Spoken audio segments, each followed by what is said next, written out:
Selamat siang, perkenalkan nama saya Francisca Uung, NIM B102-178-1146. Untuk memenuhi ujian tengah semester mata kuliah riset pemasaran. Untuk menjawab pertanyaan yang pertama, riset pemasaran merupakan sebuah riset yang penting dilakukan untuk membantu perusahaan memahami konsumen dan juga pesaingnya. Maka dari itu, penting bagi perusahaan untuk hati-hati dalam melakukan riset pemasaran. Kesalahan yang dilakukan dalam riset pemasaran dapat mempengaruhi hasil riset yang berdampak pada melesetnya perencanaan pemasaran. Yang dimaksud dengan mengidentifikasi di sini yaitu dengan melihat kembali permasalahan yang pernah dialami oleh perusahaan secara rinci dan mengevaluasinya agar tidak terulang kembali di masa depan. Yang dimaksud dengan mengumpulkan di sini yaitu mengumpulkan informasi yang nantinya dijadikan sebagai panduan dalam merencanakan kegiatan pemasaran.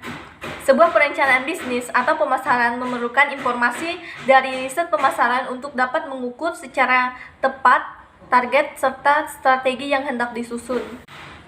Pengumpulan data dalam riset pemasaran adalah proses terperinci di mana pencarian terencana untuk semua data yang relevan. Jenis data di sini ada dua, yaitu data primer dan data sekunder. Data primer adalah data yang dikumpulkan secara langsung oleh peneliti. Data ini didapatkan dengan cara melakukan wawancara kepada konsumen secara langsung. Sedangkan data sekunder adalah data yang telah dikumpulkan dan telah tersedia oleh media lain, oleh sumber lain. Data ini umumnya lebih mudah didapatkan dan lebih cepat didapatkan. Menyebarluaskan hasil riset di sini yaitu menyampaikan poin utama apa yang dijalankan dalam riset pemasaran tersebut kepada penerima atau pembaca agar mudah dipahami dan dimengerti. Mengenai latar belakang masalah, penentuan masalah dan tujuan riset, pendekatan terhadap permasalahan dan menampilkan literatur, teori dan pendekatan yang digunakan sebagai rujukan riset, serta desain riset yang mencakup jenis data yang akan dikumpulkan dan metode yang digunakan untuk mengumpulkan data. Analisis data dengan menguraikan cara menginterpretasikan data yang telah dianalisa. Pelaporan yang telah dihasilkan dari riset tersebut, waktu dan biaya riset, serta kuesioner yang digunakan untuk mengumpulkan data. Untuk menjawab pertanyaan yang kedua, yaitu ada desain eksploratory, deskripsi, dan konklusif. Perbedaan dari ketiganya yaitu desain eksploratory adalah desain riset yang lebih menekankan pada pengumpulan ide-ide dan masukan-masukan. Hal ini khusus berguna untuk memecahkan masalah yang luas dan samar menjadi sub-masalah yang lebih sempit dan lebih tepat. Yang kedua yaitu riset deskriptif, yakni desain riset yang lebih menekankan pada penentuan frekuensi terjadinya sesuatu atau sejauh mana dua variabel berhubungan. Dan yang ketiga yaitu konklusif, yakni desain riset yang lebih menekankan pada penentuan hubungan sebab dan akibat.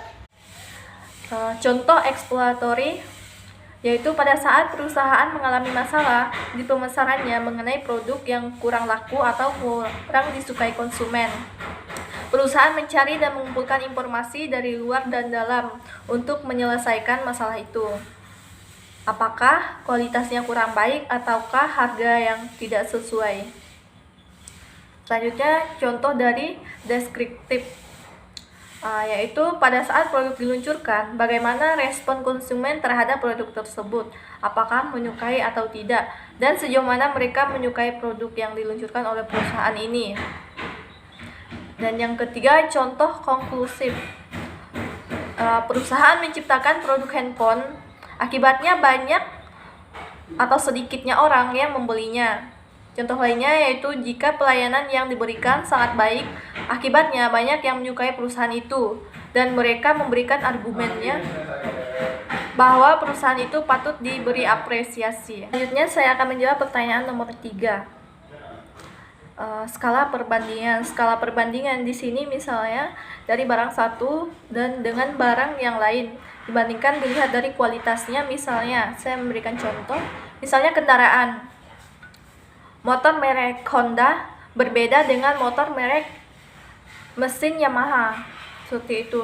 Dari segi kualitasnya mungkin Honda lebih hemat bahan bakar. Baiklah, saya akan memberikan contoh rank order scales. Dalam pelayanan masyarakat yang dijalankan pemerintah ada beberapa kebijakan, yakni kesehatan 20% rank order scales-nya, dan kebersihan kota 30%, transportasi umum 20%, keamanan dan ketertiban 20%, serta kependudukan 10%. Ini saya ambil yang berada di Kota Pontianak.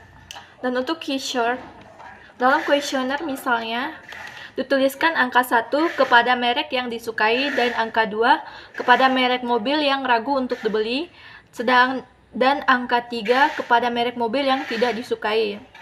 Misalnya di Kota Pontianak terdapat mobil Honda, Nissan, Toyota, Suzuki, BMW. Anda menyukai Honda dan Anda memberikan nilai 1, tetapi Anda ragu membeli mobil BMW dan Anda memberikan nilai 2. Serta Anda tidak menyukai merek mobil yang lainnya dan Anda memberikan angka 3. Dan untuk teknik skala diferensial, skematik, dan stempel, ini digunakan untuk mengukur sikap dan persepsi korporat produk merek bersifat biopolar yang berlawanan. Responden dapat memilih poin yang mewakili responnya. Contohnya dalam kuesioner diminta penilaian Anda terhadap pelayanan SIM di Kota Pontianak misalnya, dengan memberikan tanda silang pada tempat yang kosong dan sesuai dengan pandangan Anda sendiri. Baiklah, faktor apa saja yang menentukan dalam pemilihan teknik skala yang tepat? Menurut saya, faktor yang menentukan pemilihan teknik skala yang tepat adalah yang pertama, angka kategori skala yang akan dibuat sebaiknya di antara 5-9 kategori, dan skala yang digunakan seimbang dengan tak seimbang, dalam artian kategori yang menyenangkan dan tidak menyenangkan.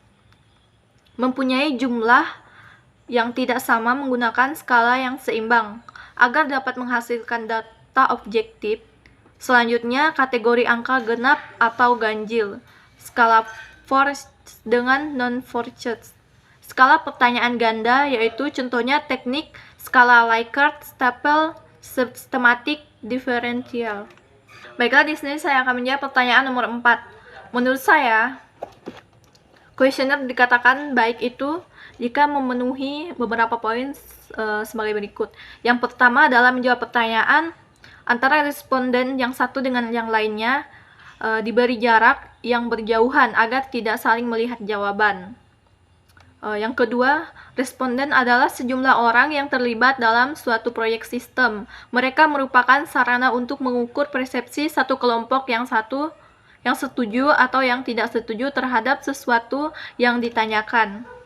Dan yang ketiga, kuesioner dilakukan dalam rangka studi untuk mengetahui sesuatu serta mendapatkan seluruh opini sebelum suatu produk sistem mendapatkan petunjuk yang spesifik.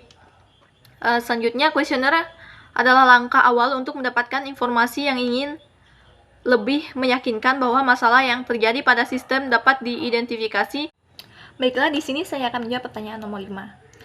Teknik penarikan sampel. Teknik penarikan sampel ini ada 2, yaitu probability sampling dan non-probability. Probability sampling adalah metode pengambilan sampel secara random atau acak. Dengan cara pengambilan sampel ini, seluruh anggota populasi diasumsikan memiliki kesempatan yang sama untuk terpilih menjadi sampel penelitian. Teknik penarikan sampel menggunakan cara ini memberikan kesempatan yang sama bagi setiap anggota populasi untuk menjadi sampel penelitian. Cara pengambilannya yaitu menggunakan nomor undian. Dan yang non-probability. Teknik samping yang cukup sering digunakan. Metode ini menggunakan kriteria yang telah dipilih oleh peneliti dalam memilih sampel. Kriteria pemilihan sampel dibagi menjadi kriteria inklusi dan eksklusi. Kriteria inklusi merupakan kriteria sampel yang diinginkan peneliti berdasarkan tujuan penelitian, sedangkan kriteria eksklusi merupakan kriteria khusus yang menyebabkan calon responden. Sekian dari saya, terima kasih.